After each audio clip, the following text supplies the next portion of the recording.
100 గ్రాముల బచ్చల కూర తీసుకుంటే ఇందులో శక్తి సుమారుగా మనకి 20 క్యాలరీల శక్తి లభిస్తుందండి 100 గ్రాముల బచ్చల కూరలో. ఈ బచ్చల కూరలో కార్బోహైడ్రేట్స్ 3.5 గ్రాములు ఉంటాయి, పిండి పదార్థాలు.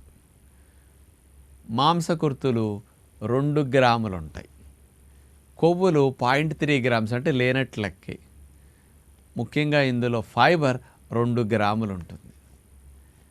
మరి శక్తి చెప్పాను కదా, సుమారుగా 20 క్యాలరీల శక్తి వస్తుందని.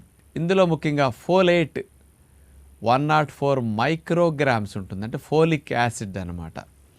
ఈ ఫోలిక్ యాసిడ్ ఆకుకూరల్లో కూడా కొన్నిట్లోనే ఎక్కువ ఉంటుంది, కానీ మిగతా తోటకూరలు ఇట్లా ఉండదు. కానీ బచ్చల కూరలో 104 మైక్రోగ్రామ్స్ ఉంది. మన బాడీకి ఒక రోజుకు కావాల్సింది 400 మైక్రోగ్రామ్స్ ఫోలిక్ యాసిడ్.